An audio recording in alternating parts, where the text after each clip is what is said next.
here. There we go. All right. Okay. So a couple things before we get started with the lesson today. If you are one of the people who hasn't turned in last week's work yet, please go ahead and do that. I'm grading things every day as they come in. I graded a whole bunch of stuff yesterday. I have a few more things to grade today. And then we'll be all caught up with last week's assignments. So if you're one of those people that has not submitted last week's work yet, please make sure that you go ahead and do it. Remember that, once again, this week's work is due on Sunday night. I cannot stress enough the importance of completing these unit review sheets. Those are absolutely something that you will want to have available and have access to the day of your AP exam. Okay, those are, really quick reference sheets for you to pull up information that you can use in your essay very quickly. And it'll be much easier for you to go back and use those review sheets than it would for you to try to look something up in your textbook. Okay, having all this important information in one place will be a lot easier for you and a lot more efficient, I think, than trying to go to your text. Carolina, did you have a question? No. Oh, okay. All right. So definitely keep up with that. Does anybody have any questions about the work or anything else before we jump into the lesson? Nothing? No? Okay.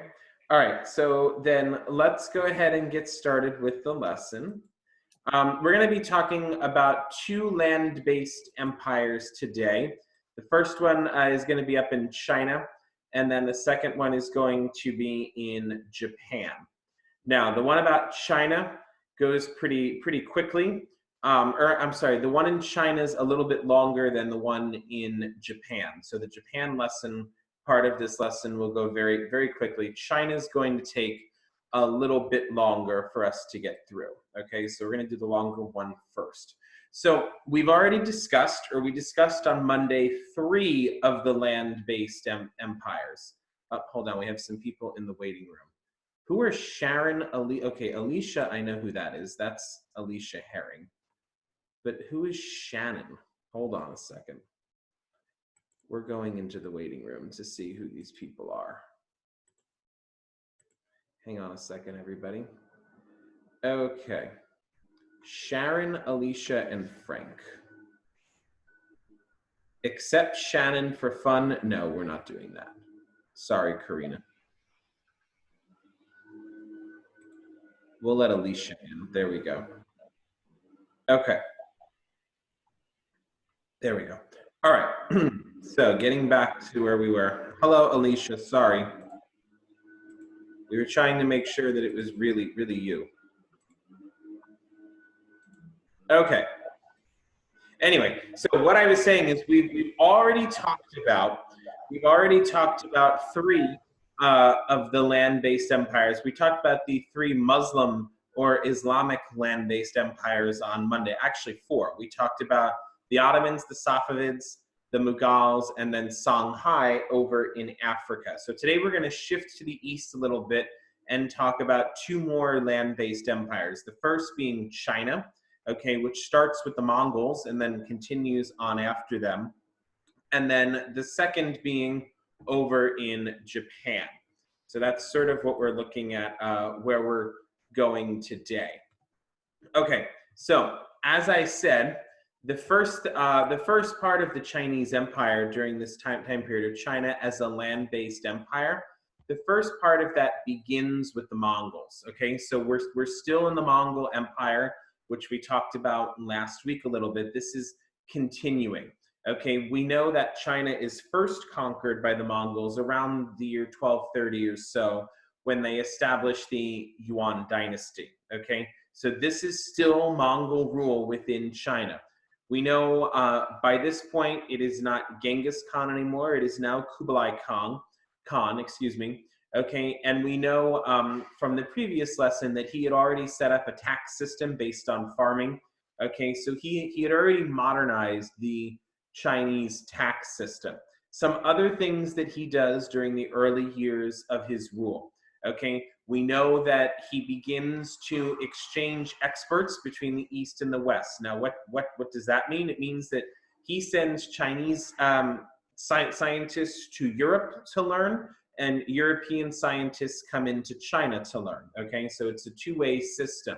Okay, we know that he also works extensively on setting up trade routes, not just the Silk Roads. Okay, but don't forget about the Grand Canal. These are all things that he sets up. Okay, and so we're transmitting skills, we're transmitting ideas, information. He's really the one who's going to first start to open up China. He moves the capital of China to Beijing, okay, which by the way is where it continues to be today. And again, he sets up a hierarchy. Okay, we know this, right? But in this hierarchy, he makes sure that he has the Mongols up at the top. Okay, and then you can see all the other different groups that kind of fall in line with that social hierarchy. Okay, so those are all things that Kublai Khan does in the early years of the Mongol control of China. This map here gives you an idea, okay, of just how big the empire was under Kublai Khan, and really more specifically under the Yuan dynasty. Okay, so so all this sort of brownish area here on the map, you can tell, or you can see rather, that is all the size of their territory. Okay, this is the capital. As I said, it's still the capital today. And once again, you can kind of see that all three of the other major cities are all located along a trade route, whether it's a body of water or the coast. That's important. Okay, notice in this interior part of the empire here, there's not nearly as much trade taking place. Okay, and if you look, you can see how at least two of these cities, okay, kind of very neatly correspond to the Grand Canal. So do not forget about the importance of the Grand Canal. Now, in this empire, okay, this is going to be the first and really the only time where in China you're going to see Confucianism kind of fall out of favor. Were there Confucianists involved in the government? Yes, they were. However, over time, they get very much replaced by Mongols. Okay, remember that the Mongols really were not all that interested in Confucianism.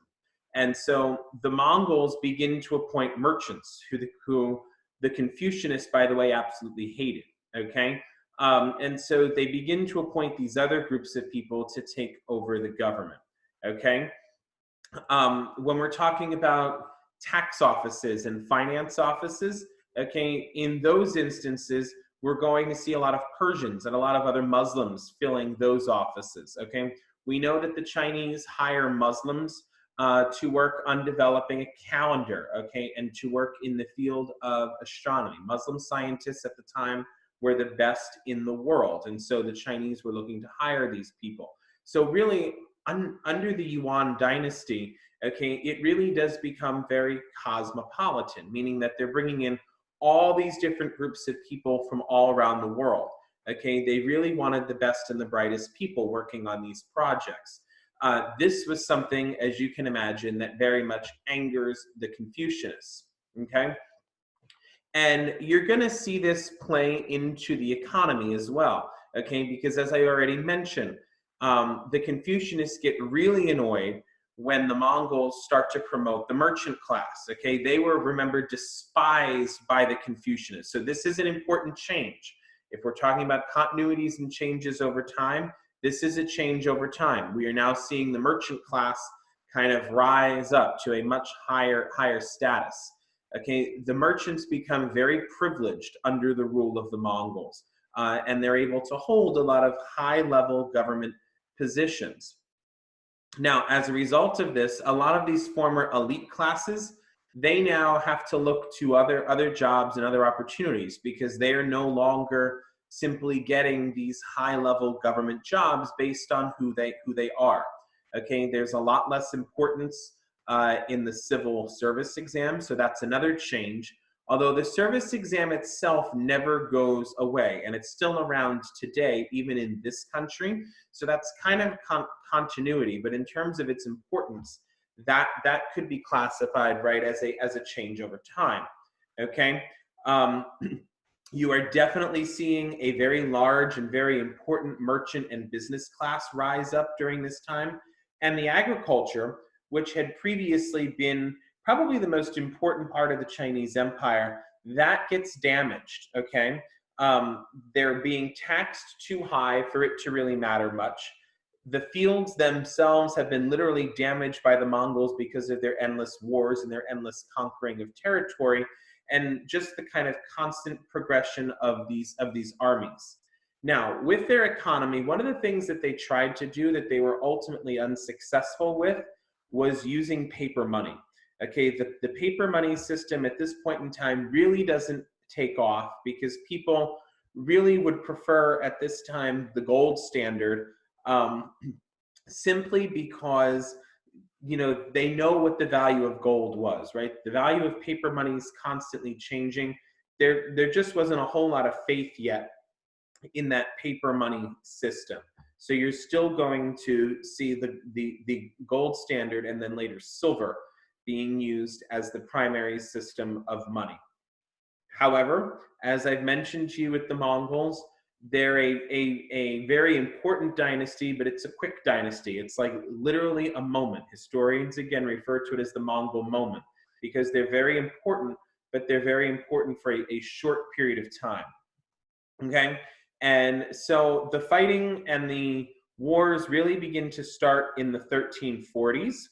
Okay, when you start to see these different Mongol leaders beginning to squabble with each other over territory and things like that. And in 1368, you are going to see the downfall of the Mongols, at least within China. Okay, and so again, it's only about a century. It's a quick century. It's a quick moment that the Mongols rule. And so by 1368, okay, you are going to have a Chinese ruler named Hong Wu, okay, whose real name is actually I'm not even going to try to pronounce his real name.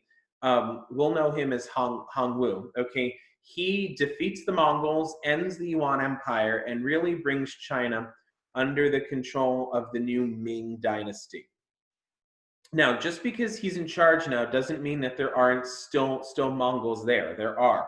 There's also a decent amount of Christians and Muslims and Jews that are still living within China. Okay, and they don't just pack up and leave. Many of them stay. Now, a lot of the Mongols leave, but many of these other groups end up staying. Okay, and what's important to note, I think, is that the Mongols were not conquered, they were not dominated. They were kind of accepted into the fold and participated in the new political system that the Ming dynasty set up. Okay, and some of them are going to remain and are going to continue to be a constant threat. They're going to keep planning these little attempts to overthrow the government and to try to reestablish Mongol control. Whoa.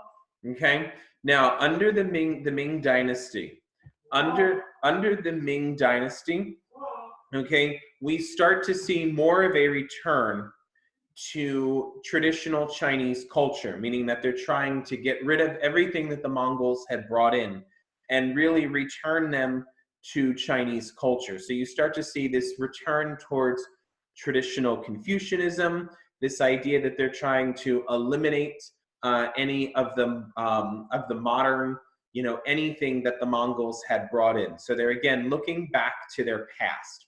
Also, it's important to note that the Chinese population had become much smaller by this point in time, okay? And that's thanks to the Black Death, to the plague. The plague has already made its way through China and by this point has reached Europe. And we'll talk about what it does in Europe on Friday, which is, this is a very appropriate topic given what is happening in our world right now. So the plague has already reduced the size of the Chinese population, and it's causing China to look back to its past, to become more traditional, go back to Confucianism, okay? So this would be a change over time, okay? We see China for a century get very modern, and then we see them now again beginning to fall back to more traditional Confucianism, right? So if you were to graph this, you're going to kind of see a move forward and then it's shifting back down to more traditional Chinese culture. Okay. The Mings moved the capital again, this time to the city of Nanjing, which is still very much around today, but it's no longer the capital, as I mentioned to you. Confucianism gets used extensively as a way to legitimize rule. Okay. Initially, the Mings try to cut themselves off from the rest of the world, meaning that they stop trading. Okay. They stop these professional relationships with these other empires. So they stopped trading with the Muslims. They stopped for a time trading with the Japanese. They stopped doing all of these things because they want, again, Ming China to be very self-sufficient on its own. So they really want to kind of close the borders, okay? They get rid of paper money and they replace it with silver, which, if you remember, was not a good choice, because once we start to talk about the silver trade, in Unit 4, you'll remember that silver becomes so overused that its value drops. And so that was a bad choice that the Chinese made. Now, the Mings don't know this at the time, of course, that this is going to be an awful decision. It's something that they're going to learn over the course of the next century. Okay, the capital eventually gets moved back to Beijing. Okay, and they build what is called the Forbidden Palace. And I thought I had a picture of it, but I don't. That is a traditional Chinese pagoda, that was built and is still around within the city of Beijing. Okay, and so you're going to see, again, if you look at this map again, first the capital gets moved down here to Nanjing in the southern part of the empire. Okay, and then it gets moved back up north to Beijing. The dotted line on this map represents the current border, okay, of China. So if you're thinking about modern times, that's the current Chinese border. And then the solid black line, of course, is the Great Wall, okay? And you can see how the Great Wall was kind of built as this border for the Ming, okay? All right, so here, oh, I did put a picture of the Forbidden City. Here's what the Forbidden Palace looks like today, or the Forbidden City, whichever name you want to call it. Okay, it is almost like a city within a city. It exists within Beijing, and it was an area that was designed as a place to house the government. Okay, and so this is where the rulers would, sort of run the country's government from. The entrance to the Forbidden City, okay, or to the Forbidden Palace, is called Tiananmen Square. Tiananmen Square in the late 1980s was the site of a massive anti-communist protest. The Chinese government to this day denies that anything happened at Tiananmen Square. We, of course, know very, very differently, right? There's a very famous photograph of like a person standing in the middle of the road as a tank is kind of coming up to run them over. So that is the entrance to the Forbidden City, okay? But it still very much exists today. Now, what does the politics look like here? How did they set up a political system? Okay, well, number one is they bring back, the civil service exam comes roaring back, okay? And so when I mentioned a couple of slides ago that the Chinese, that the Ming begin to look towards their past for inspiration, this is one example of that, okay, that they bring back the civil service exam, okay? They centralize the government again, and they allow the emperor to have a great deal of power. However, they also establish an advisory council, okay? And this advisory council is made up of a group of eunuchs. Now, does anybody know what a eunuch is? Nobody? Okay, so a eunuch is an individual, a male. It is a male individual who has been castrated. Okay, if you don't know what that means, look it up. I'm not explaining it. Why they castrated these men before they made them advisors to the emperor, I don't know, but they did. And so what the emperor had is he had this group of eunuchs, okay, who would advise him and exercise all this authority and all this control. And again, I don't know why these people had to be castrated. And I see that the chat is currently lighting up. Alexis is looking it up. Oh, nobody knows what this is. Oh, Jarleni's figured it out. Jan just figured, yep, Karina, yes, it is. It's probably exactly what you're thinking of. Okay. Yeah, now Jan just announced it to everybody. There we go. Okay, I'm glad you figured out what it means. Now, why they did this, again, I truly don't know. Okay? Um, and so during the early years of this period, we do see a sort of resurgence of the Chinese economy. Okay, that was one of the reasons that the Mongols had been overthrown, and we start to see it come back in the early years of the Mongol dynasty, thanks to the work of the emperor who at the time was named Yongle. Okay, and so much so, you know, he also returns China to its agricultural history. So there's another return to tradition. Okay, he continues to build canals, he builds reservoirs, and he sets up irrigation so that the new agricultural system can work. So he puts infrastructure in place that would allow agriculture to work. Okay, and by the 15th century, which remember is the 1400s, he has really restored China to one of the world's most prosperous and most economically superior empires. Okay, so he really does kind of this bang up job. Okay, he does bring back the porcelain industry. In fact, this is probably one of their most well-known exports. Okay, would be porcelain. These are shipped, okay, you know, all over the world, but mostly to Europe. Okay, and he develops a very unique style, which, by the way, is still very popular and very much around today. And that is a blue ink or a blue color on a white background. Okay, if you've ever been to a Chinese restaurant, you likely have seen variations on this Ming Dynasty porcelain. It still very much exists today. Okay, this blue on white. They're also, obviously, silk is an important product, and then of course furniture. Okay, they were also builders. They were of course into architecture as well. Now they start out, okay, for a time, and this is where it gets a little confusing, because at least initially the Chinese under the Ming were very much interested in maritime expeditions, in sea expeditions. Okay, at least early on, they were very much interested in this, and so some historians often have issue with the fact that they're classified as a land-based empire. And the reason that they are, though, is because, as you're going to see in a couple of minutes, this stops rather quickly. Okay, and so they do participate in a whole bunch of expeditions, 7 of them over 28 years. That's one every 4 years. Okay, most of these expeditions were led by Young Hu. Excuse me. He was a eunuch. Okay, there he is over there on the right.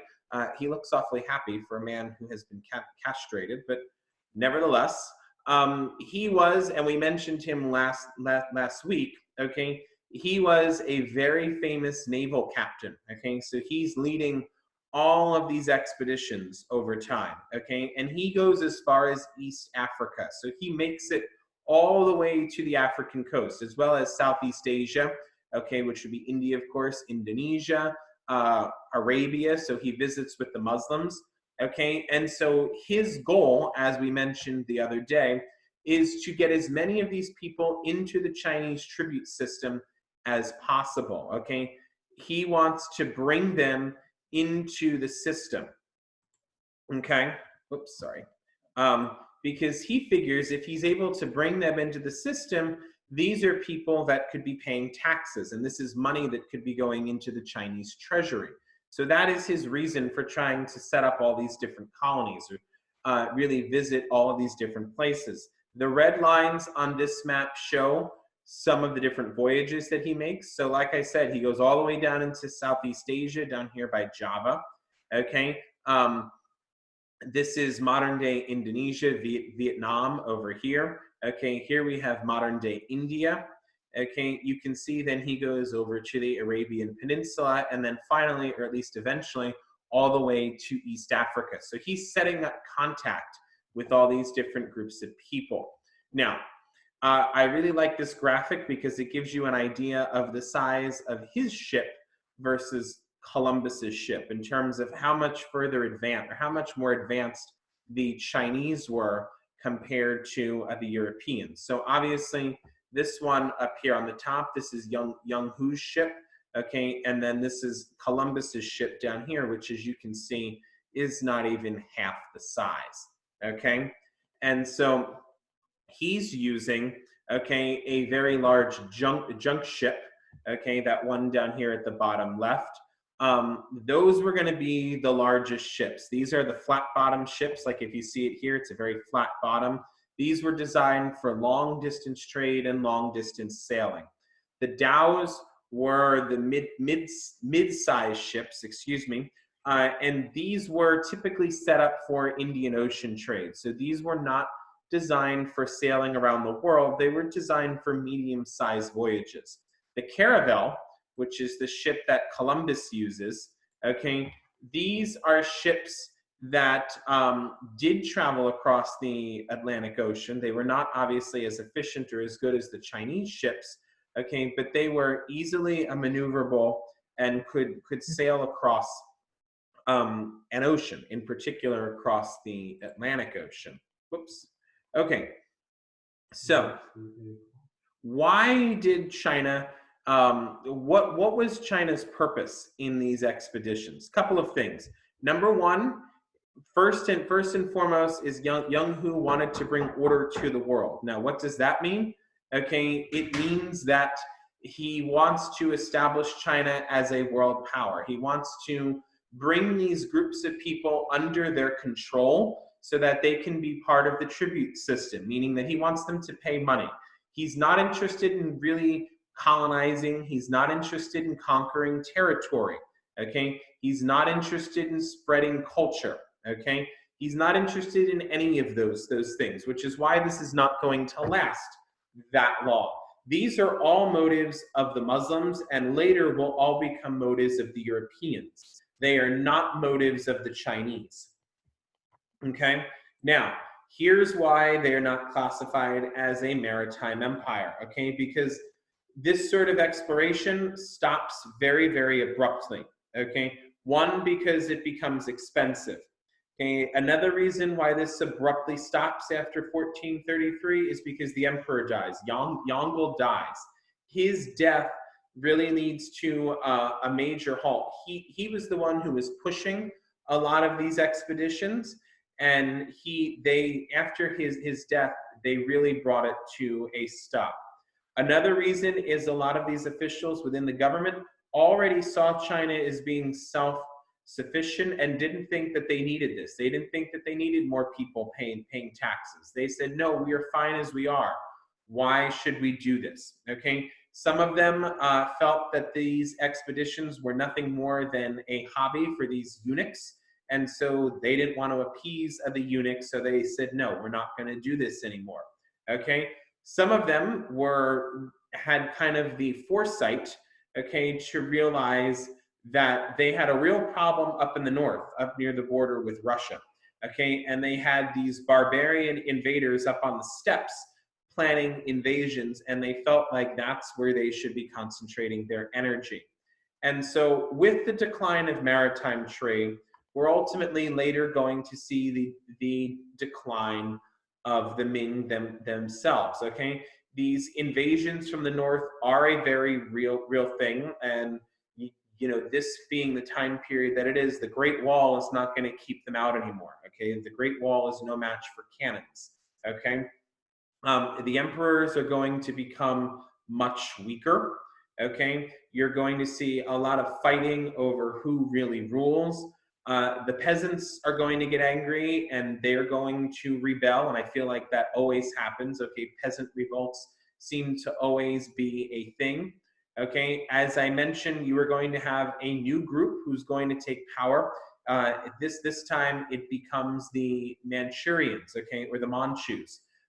They are able to receive the mandate of heaven, which makes them, okay, become sort of the new rulers. And so we are going to see a real decline in the Ming, and we're going to see ultimately a movement toward the Qing dynasty, which is the next one, okay? The Qing dynasty is when China is controlled by the Manchurians. Now, notice that under the Qing dynasty, China's empire actually extends beyond where its borders are today. So the Qing dynasty really makes China even bigger and more powerful than it is today, okay? And so, again, as I mentioned, it is the Manchurians or the Manchus who overthrow the Ming dynasty and then later establish the Qing dynasty, okay? And by the end of the 18th century, so by the end of the 1700s, okay, under the Qing, China is as large as it's ever going to be. At the time, it's the largest country in the entire world, okay? And it's a pretty smooth transition from the Ming to the Qing, okay? Part of that is because the Manchu, when they take over, adopt many of those Chinese traditions and cultural things, okay? So they keep a lot of those attitudes and a lot of those customs, okay? And in fact, many of the Ming even supported the Chinese takeover, okay? Or supported the Qing takeover. And so we mentioned that once the Qing take over, it's really the end of China as a maritime empire, and they begin really moving towards becoming a massive, massive land-based empire, okay? They have this sort of 80-year period where they're just out conquering and bringing all this new territory into China. Mongolia gets conquered, Tibet gets conquered, okay? So it's kind of this continuous 80-year period of conquering, okay? And a lot of that conquering is done not for economic reason, but more security reasons. They want to secure the borders. They are constantly worried about Russia, okay, invading up on the steppes there, which are mountains. They're constantly worried about the Russians coming in, but they're able to reach a solution with the Russians to prevent that from happening, okay? They are using a lot of technology, okay? And this is less about conquering territory than it is about state building. So this is a more modern form of takeover here, okay? They set up a separate government called the Court of Colonial Affairs, which uses a lot of local leaders, including a lot of these old Mongols who are still hanging around, as well as Muslims and Buddhists and all of that, okay? They had no interest in and didn't even try to assimilate conquered people. They didn't care as long as they paid their taxes and accepted their rule. They didn't care what they did. And so they very much respected the Muslims. They respected the Mongolians. They even respected the Buddhists up in Tibet, okay? So they really didn't have any great desire to assimilate any of these people and to bring them into the empire, okay?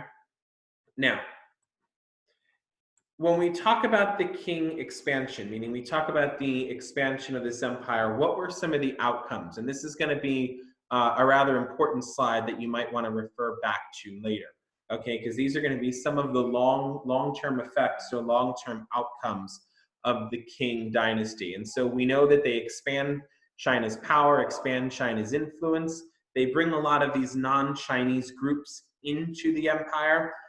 They really set up what would become China's borders even today, okay? And perhaps most importantly, they sort of are no longer participating in the Silk Road trade network, okay? And they really, again, you're going to start to see the end of pastoralism, okay? And you're going to see those old pastoralists have to move into the cities and find new jobs. Politically, how did they set up? Okay, well, one is that they wanted there to be a distinct difference between the Manchu people and the Chinese people. And so while they did give the Confucianist jobs within the government, the higher posts were, of course, always filled by the Manchu. Intermarriage between the two groups was forbidden, okay? The native Chinese were forced to shave their beards if they were men, shave the front part of their heads, and that was done as a way to kind of show their submissiveness, okay, to those people, to the Manchu people, okay? They expanded the civil service exam, okay, and they made sure that everything was very tightly controlled in terms of the government. Okay, and so the emperor himself was rarely seen, but he very much lived a very privileged life. Okay, when he was seen, it was all about theater, it was all about pomp and circumstance, meaning that they made sure that he dressed in these very elaborate costumes, okay, these very elaborate outfits. When he was seen, the palace was decorated in this very over-the-top way to project the power and the prestige of the office of the emperor. Okay, and again, here is the Forbidden City that you're looking at here. Okay, there is the emperor again accepting tribute. Okay, this graphic right here kind of shows you what happened to their hair. Okay, over time. Eventually, you can see, as you know, this is another change over time that you could potentially write about. You will notice that when they get to the Qing dynasty, right, the Chinese men are forced to shave off the front part of their hair as a sign of submissiveness. And then eventually we move towards this Western look, which is after the Chinese Revolution in 1911, okay? So we know that they are set up, right, in such a way that the emperor has a great deal of power, okay? And this dynasty is very much all about the power of two different emperors, excuse me, whose rule lasts about 100 years. Both of these gentlemen, Kang Ji and Kan Long, both of these gentlemen make sure that the Qing dynasty remains extremely powerful, and very much set up economically for a very long time. Okay, they are very good managers of the economy, and they also, of course, were both Confucianists. Okay, economically speaking, their prosperity is based on a return to agriculture. Okay, rice and wheat being at the top of that, but you're also going to see food coming back to China from the New World. Okay, maize, corn, sweet potatoes, peanuts. These are all going to come back. The population grows very, very rapidly, and it does grow faster than the food supply does, but they don't realize that until about the year 1750. Okay. Silver, as I mentioned to you, becomes big, okay, and it's ultimately going to later on be their downfall, but that's for a little bit later on, okay? Now, remember, when in doubt and you're talking about China becoming successful, you can always go with champa rice, okay? You can always talk about that cheaper rice product that can be moved about, okay? So that's something to consider, okay? All right, so we know it's still very, very patriarchal. Okay, this is still very, very much a preference for male children. Only males, of course, could take the civil service exam.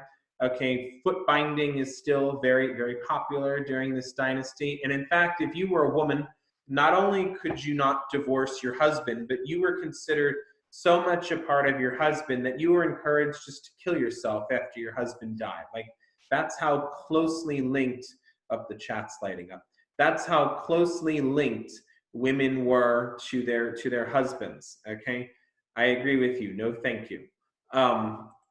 So yes, they were very much linked to their husbands. Again, remember, the Qing dynasty, unlike the Mongols and unlike the Ming, the Qing dynasty represents a return to more traditional Chinese Confucianism. Okay, so it represents sort of that pendulum kind of swinging back the other way. Okay, there we go. Okay, really quickly as we wrap up the Chinese, we know that there were bureaucrats, okay, and we know that you have peasants, artisans, and merchants. Okay, notice again that the merchants have fallen back to the lower classes again. Okay, so the peasants were once again considered above the merchants. This is a change as well. Okay, so this is again something else that we could see kind of rise up the merchants, and now they're falling back down. Okay, as the country returned, or as the empire returned to more traditional Confucianism. Okay, the lowest classes obviously included slaves, indentured servants, and the homeless, the beggars. Okay, but you can see that the fourth class was where the merchants and the slaves were. So the merchants are only one level above slaves. And then look up here where the peasants are. Okay, this is something that is pretty unique to China, which is having the peasants really become elevated as a social group, okay, because they see the peasants as, you know, really being the backbone of the country, because those are the ones that are engaging in the agriculture and doing all of those different things, okay. Culturally speaking, a couple of long-term accomplishments. They do publish a lot of books, okay, and so you are seeing printing take off. China's finally participating in the printing press, okay, and they are using the printing press to really spread cultural and philosophical ideas as well, novels as well, okay. You start to see all of those things happen. We know about porcelain. We've already talked about that. By the 1700s, because of the availability of books, most Chinese were able to read, okay? And most of the children went to school. Most of the middle gentry classes and the upper classes led very comfortable middle and upper class lives, okay? I'm not going to go through this whole chart with you, but this one is another slide that you'll want to refer to later on, as it sort of tracks the change over time of these Chinese dynasties. Okay, so it's something that you'll want to look at. Okay, so that's China. Before I very briefly discuss, yes, it is true, everything would belong to the husband.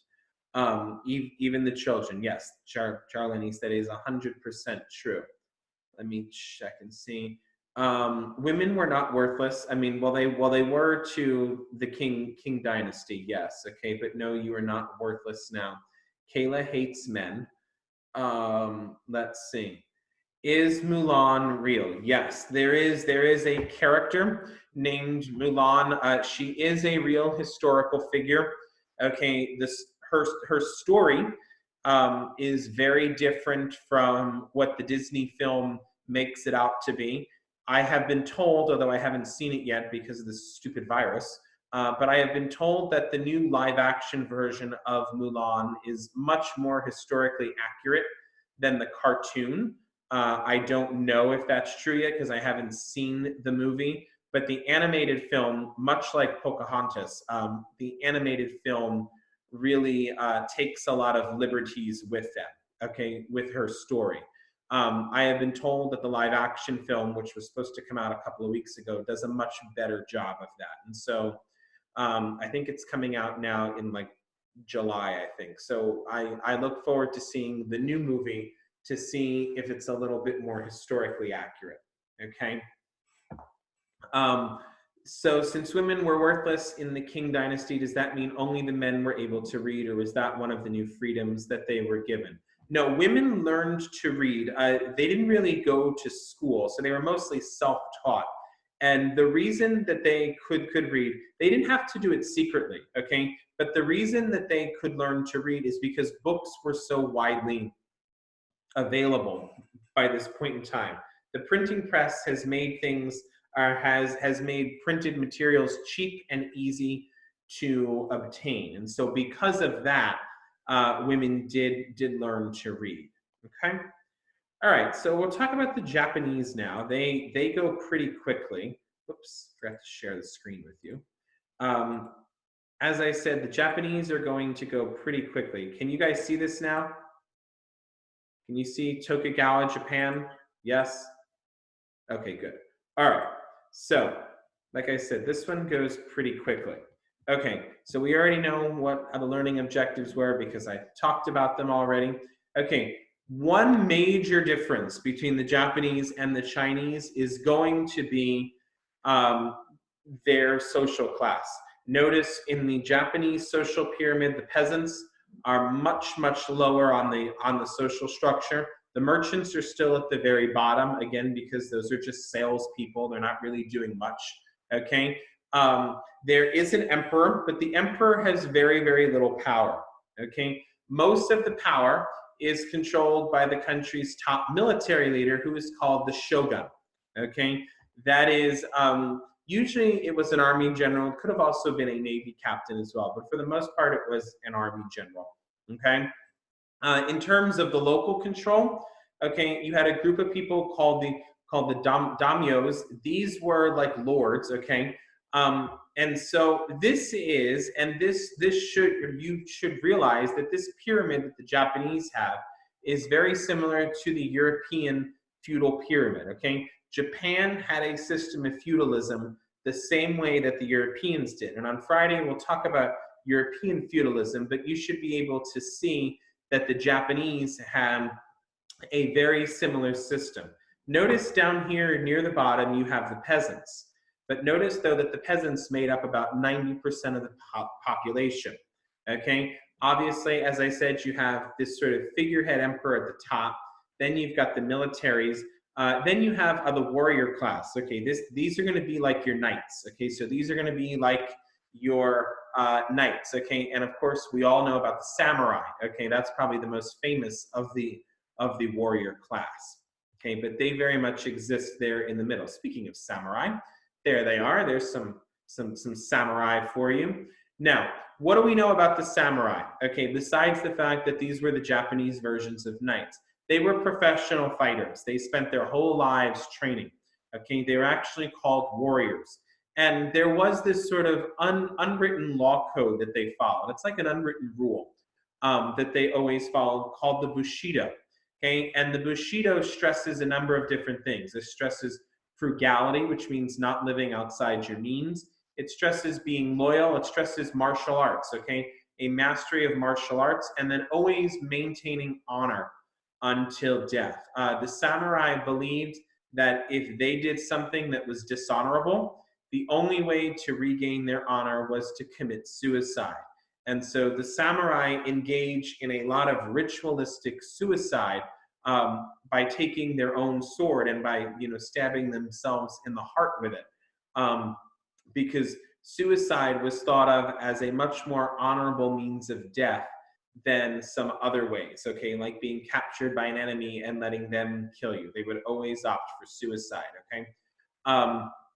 And so a lot of these ideas come from Confucianism and come from Neo-Confucianism. So these are ideas that are being stolen from the Chinese. Okay, here's another pyramid that kind of shows the Japanese social structure or the Japanese feudal hierarchy. Okay, so you have your royal group at the top here. These are all figureheads. In the middle, you have the people that had the real power, all of these nobles. And then you have this group of people here, the lower classes at the bottom. Okay, this is again very much organized by Confucianism. Okay, so this is a very feudal society set up by Confucianism.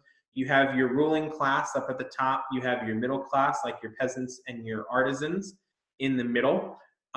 They were considered above the merchants, okay, because peasants and the artisans created something. The merchants didn't create anything. All they did was profit off of other people's work. Again, very similar to the Chinese, okay, putting the merchants at the very, very bottom. Now, even though the merchants were at the bottom of the social pyramid, again, just like within China, as trade flourishes, the merchants become very, very wealthy. And so the merchant class becomes some of the wealthiest within Japan, even though they are at the bottom of that social pyramid. When the Japanese were not at war, the samurai didn't have anything to do. Literally, they were bored. Okay, these were warriors, and so they were looking for things to do. They were not allowed to go into any other profession because they were professional soldiers. So it's not like when there wasn't a war on, they could go farm land and make money that way. They were full-time soldiers dedicated to fighting. Okay, but because they couldn't do anything else during times of peace, many of them were very poor and fell into debt because they weren't really being paid. Okay, now under the leadership of Tokugowa, okay, which is about a 65 or so year period. Okay, Japan is this is when the Japanese really begin to flourish. Okay, and so this period of rule under the Tokugawa, which lasts, by the way, until 1868, is really a period of peace and of stability for the Japanese. Okay, so this shogunate, meaning that when this group of people rule the military, and as you can see, they rule for 265 years. Okay, it is a period of long time peace and prosperity, and there's not a lot of challenge to their authority. Okay, and the reason for that is because their entire rule was based on the strength of their military. Okay, it was all about military might. Okay, in order to keep their power within check, okay, the daimyos had to spend every other year in court worshiping the emperor. Okay, this makes them a little bit weaker. Okay, because they had to maintain two different houses, their own personal home and then a house at court for the year that they spent at the court. They also could not really establish power at home because every other year they were leaving to go spend a year at court. And so the Tokugawa shogunate starts to really change Japan's economy greatly. Okay, what they do is they make sure that this economic growth is rooted in agriculture, and so they invest very heavily in using irrigation and using fertilizer to improve agricultural yields. Again, this is very similar to China. Okay, they also, and this is something China does later on, even though China has plenty of room, because Japan is a fairly small empire, occupying a fairly small bit of land. They didn't want the population to get too large. They were worried that if the population grew too quickly, they wouldn't be able to feed them, they wouldn't be able to sustain them. So because of that limited space, okay, they very much encouraged the use of birth control. They encouraged people getting married later in life when a woman could no longer conceive children. They encouraged abortion if people had more than one child. And if people had more than one child, they would kill the child, infanticide. Okay, so they encouraged all of those things because of the limited resources that were available to them. Now, these are policies that the Chinese, of course, adopt much later on. Okay, Jarlene's just watched her dreams get crushed virtually. I'm sorry about that. Luke says this is why the Japanese are dying off. This is, I mean, there is, you know, obviously this is much earlier, but there is some connection to the fact that the Japanese have a much older population, even right now, than other parts of the world. Yes, okay, the Japanese population, even today, is among some of the world's oldest. So, you know, there is some truth to that. Okay, you're absolutely right. Okay, to the point where I would think soon they are going to have to encourage a kind of baby boom, if you will, okay, among the younger people. Okay, and so here's a graph that kind of shows the Japanese population growth, okay, and so you can kind of see what that does. All right, moving on, because I want to get you guys out of here by 12, okay? Once the country becomes politically unified, that does encourage economic growth, and we know that that growth is rooted within agriculture. Okay, we've talked about all that already. Okay, Japan becomes very much an agricultural society. Okay, culturally speaking, it's very much influenced by the Neo-Confucianists, okay, and Confucianism as well as Shintoism. That would be an example, or Shintoism is going to be the most common Japanese religion, okay, and we've already talked about that a little bit. It's a very simple belief system based on nature, okay. Buddhism also becomes popular amongst the common people, whereas the elite class still very much focuses on Neo-Confucianism. Shintoism amongst the common people becomes a source of their identity. Okay, we know eventually Buddhism makes its way into Japan. Buddhism is still around even today. Okay, within the Tokugawa shogunate, okay, we know that the arts thrive. Literacy rates are very high, partly because it's a lot easier to learn Japanese than it is Chinese. There's a lot fewer characters. Okay, also the printing press, eventually first it's movable type, but that makes books and reading materials very widely available. Okay, and so during this period, we see a lot of traditional forms of Japanese art. Okay, something called kabuki, okay, which is a type of Japanese theater. Basically, it is a drama that is performed with a lot of singing and dancing and staging. Okay, Japanese poetry, okay, becomes very popular during this time. And so, also puppet theater, okay, called bunraku, which is a type of theater that gets done with puppets. So you see all of those things happening in the Tokugawa shogunate, okay? And so as we wrap this up, we'll finish by again kind of talking about the fact that this is when the Europeans begin to come in, okay? And so this is when you're going to see the Europeans moving in, and this is going to cause Japan to try to become a lot more isolationist, okay, to try to adopt these very restrictive trading policies to keep the Europeans out, okay? However, they do show up, okay? The Portuguese come at first, okay? Eventually, the Dutch, the Spanish, and the English all show up. And at first, the Europeans are very much welcomed because they're bringing guns with them, okay? And they're bringing a lot of knowledge. That's going to change over time, and you're going to see Japan eventually turn to try to keep them out, okay? This is also going to lead us eventually to the growth of Christianity, okay? Eventually to the point where I'm not going to go through all this, but they eventually want the Christians out. So even though 300 Japanese people had converted, they're eventually going to want them out and are going to really isolate themselves, okay?